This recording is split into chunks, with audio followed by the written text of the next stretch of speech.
Hello friends, thank you for joining me today. We're going to use the 6x8 paper pad called Simply Vintage Holly Jolly, and we are going to make 5 different items. I think this can translate into other 6x8 pads, so let's get started.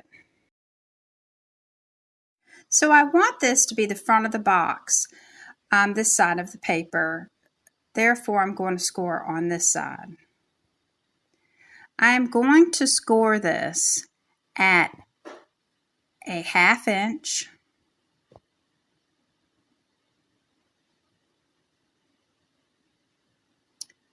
three and 3/4,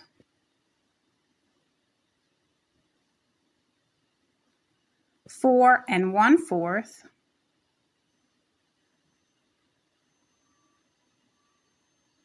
and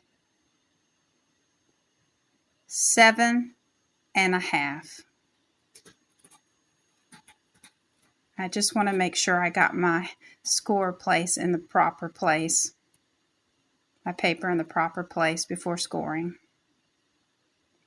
Then we are going to rotate this around to score at a 1/2 inch. And then we will rotate it around to the other side and score that side at a 1/2 inch.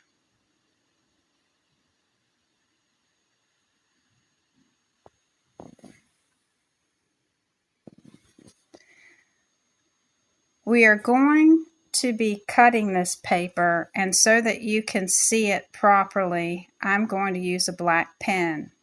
But first we want to make sure we take all our lines and we crease our folds really well so it will make a nice box. I'm excited about making a box without having to cut the paper. I think it's exciting that we can use all the paper. And these little boxes are just so handy for many different things, which I'll show you. But so you can see where we need to cut.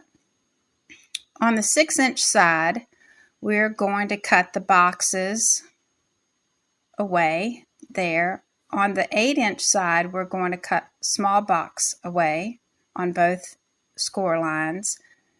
And here we're going to cut on this other 6-inch. And I thought this would be easy. I had accidentally put the wrong mark down there on that box, so please don't cut at that line. I'm just going to get my Cuttlebug scissors here. I'm not going to cut at that line. I'm going to cut at this line. It's going to be inside, so I'm not worried about that. And I'm going to cut a small triangle. This will help the box to close easier and be more finished without that little extra bulk. It really does make a difference. Now on the long 8-inch side, I'm going to cut little triangles out of this too and cut on the score line. And I'm going to do this on both sides. This also will help the box to close more smoothly, and I'll take those away. And I'm going to continue to work around the box. So this is the 6-inch side, and I'm cutting that little triangle out now on one side. And then I am cutting the next one out too. I always tend to cut so I'm not cutting all the way through and I have to pull a little bit because I'm scared I'm going to cut that score line, because I've done it before. So I just cut it part the way and pull it. And this is just, again, going to help our box have less bulk. To create the box, we want to remember that we want this winter scene as the front of our box. And those tabs on the side, we will put adhesive on the other side of the box.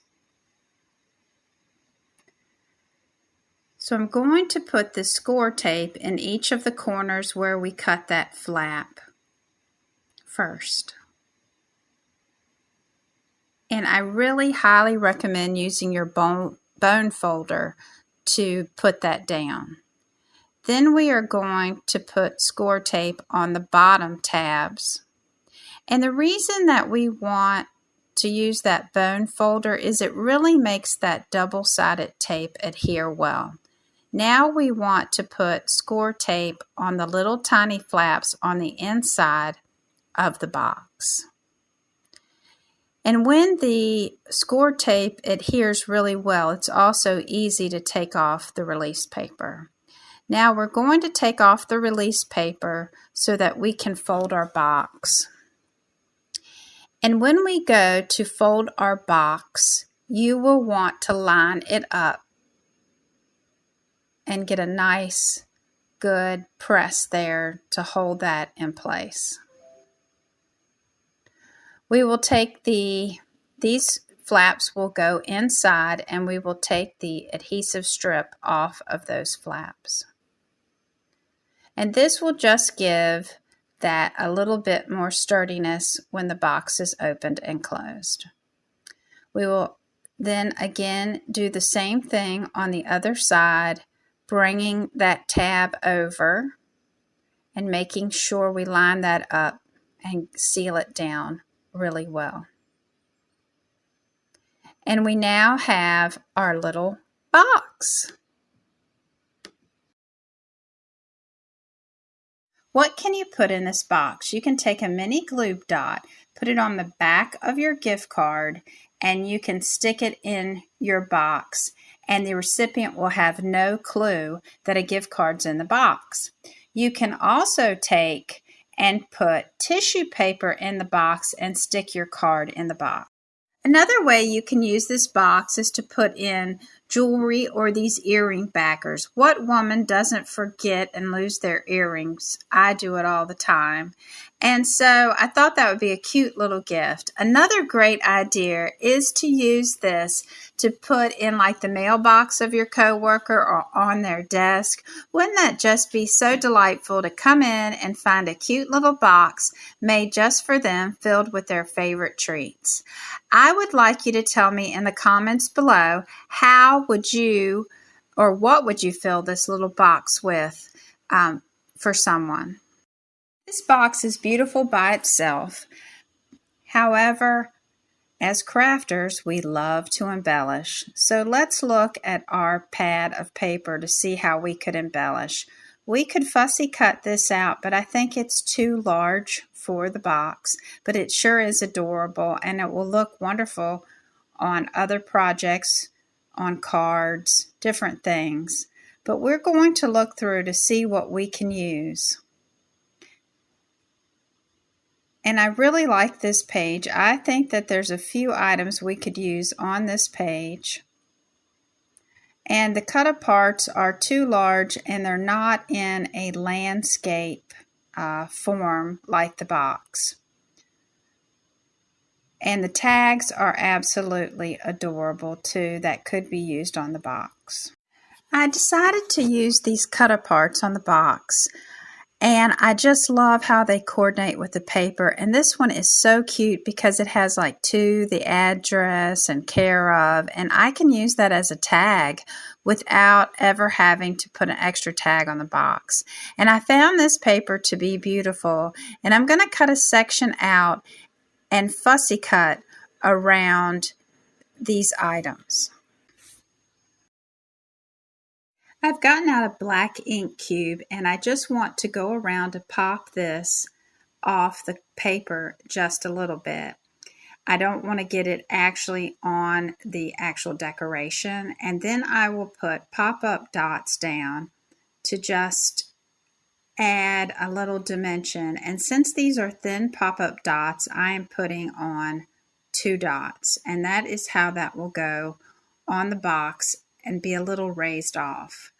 I'm going to take some Barely Art glue and put down my tag and put down my 25 to decorate the box. Next, I'm going to finish it off with a piece of twine. You could tie a ribbon. I'm not the best at tying a ribbon, so I'm just going to tie this around and finish it off, but make sure your box is filled. The third item that you can make with this is cards. And I'm going to cut this down to 5.5 on the long side. And on the short side, I'm going to cut it at 4 1/4. So it will be an A size 2 card. That is going to be the background. And because this is oriented in this direction, I'm going to make this into 2 card fronts. So I'm just going to cut this down at 4 inches, and we have 2 card fronts. I'm going to put one to the side and cut off this at 5 1/4 so we have that nice border around our card. Next, I'm going to take our cut aparts, and what I love about this Tim Holtz trimmer are these little errors.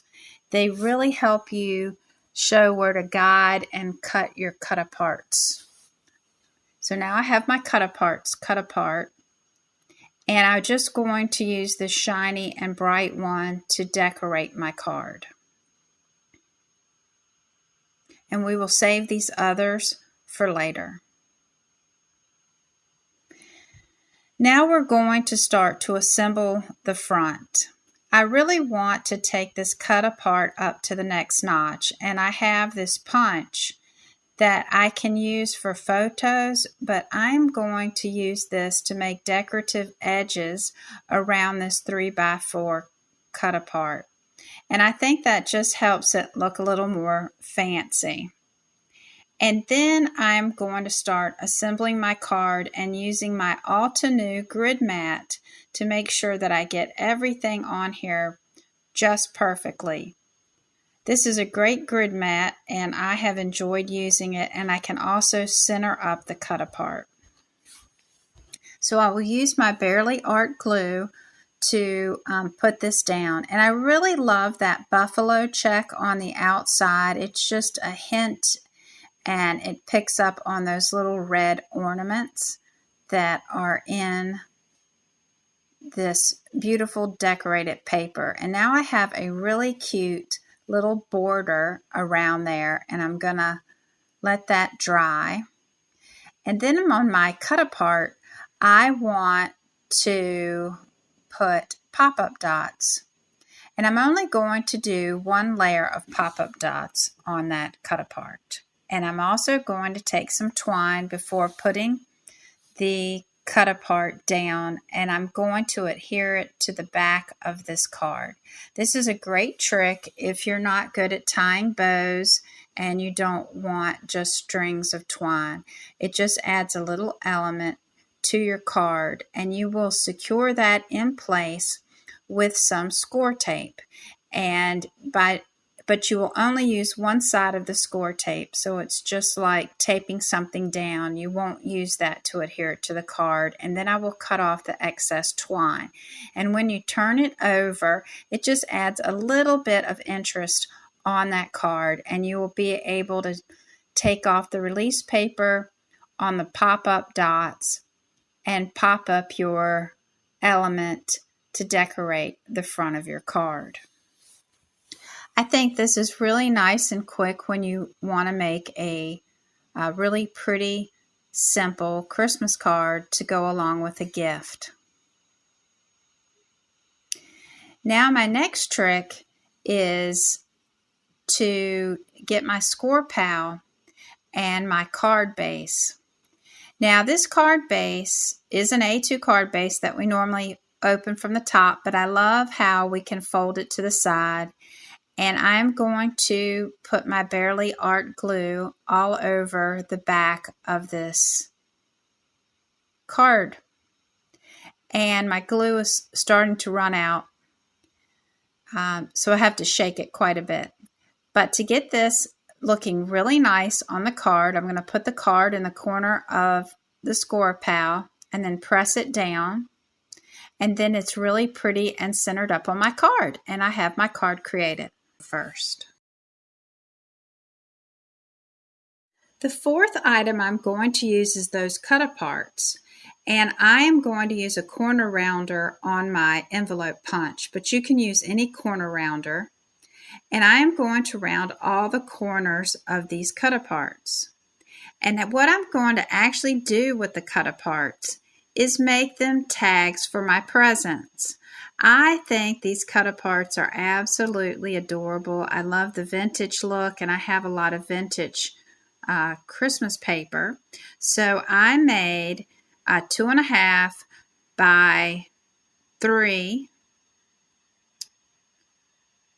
little white strips of cardstock. And I'm going to be placing those down on the back of these cut-aparts, but I want it all to be rounded.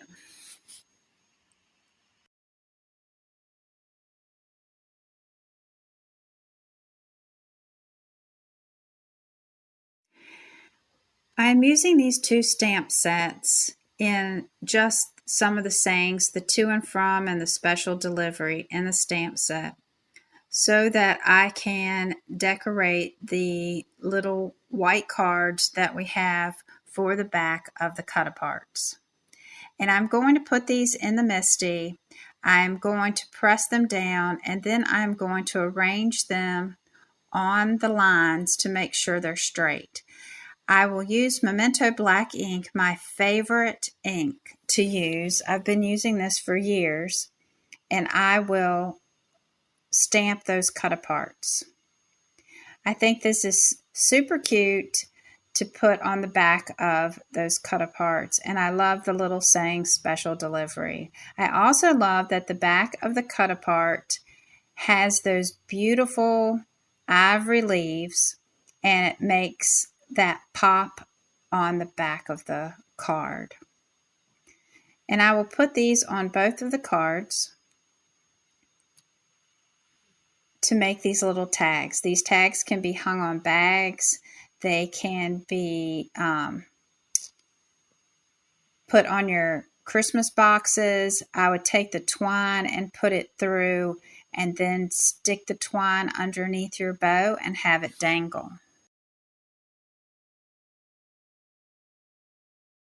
I chose red twine. You could also do green. I just really thought there was more red on these, but you could use green twine, blue twine, red ribbon, green ribbon.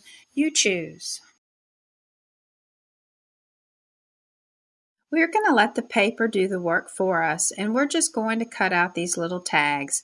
If you do this, you are going to have 12 quick tags to put on your Christmas presents. And I like being able to have those tags ready to go. Today, I'm just going to show you how to use 2 of those tags, but I love this trimmer because it makes cutting out these tags super easy. Then I'm going to take my scissors and cut so we have a nice pretty place at the top, and use my hole punch right there in the center where it indicates that the hole should be punched. I will use heavy cardstock and cut it at 1 1/4, and then I will flip it and cut out 2 little tags at 1 1/2 to put on the back of the tags to put the to and from. Using my MISTI, I will put the to and from down on the tags, and then we can assemble the tags. The tags are super cute. Just put a little bit of glue on there, and then you will be able to tie in twine or ribbon onto your tags. You can choose to tie the top twine and ribbon before you put it on the present or after. I tend to always tie my twine at first, knowing that I'll probably wrap the present and put it on a box. Last but not least, I have to make 2 bookmarks, and I just love this paper that we use for the cut apart. So it is 6 inches high, and I'm going to cut it at 2 inches, and I'm going to cut 2 of these at 2 inches. Ideas to decorate are probably images that you stamped or some of the cut aparts. I'm going to combine both. To make the bookmark sturdy, I'm going to cut this 100-pound cardstock at 6 inches, and then I will trim it at 2 inches, and I will put the pattern paper on each side of this cardstock.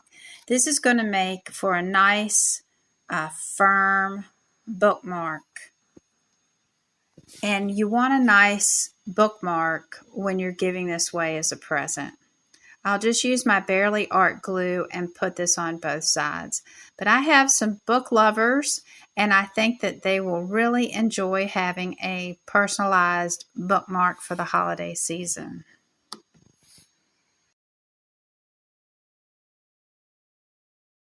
You could use just one side of this bookmark and have it white on one side, but I wanted to use the pattern paper. I thought that was beautiful. And I had a little bit of white showing there, so I trimmed it off. I'm going to decorate it with some items that I fussy cut that I had pre-colored. And then I thought this just went really well with the snowman. It is super cute. It has a lot of words about warm wishes and snowmen, and I hole punched that out. I have hole punched this other tag that was inside the cut aparts. I'm going to diagonally put this tag on the back just to give some added interest to the back of the bookmark. It's very sturdy, and I just love how it turned out. I'm going to get some green ribbon. I thought ribbon was better than twine for a bookmark, and I'm going to feed that through and make sure that it's even at the top, and then I'm going to tie a knot in it, and then you will have your bookmark all complete. Look at all the beautiful things you can make with the 6x8 paper pad. I hope that you found inspiration. Give it a thumbs up. Consider subscribing. I'm just so excited that we were able to make all these things. Thanks for watching. And here's a suggestion from YouTube if you would like to see other things that you can create. Thanks again. See you next time.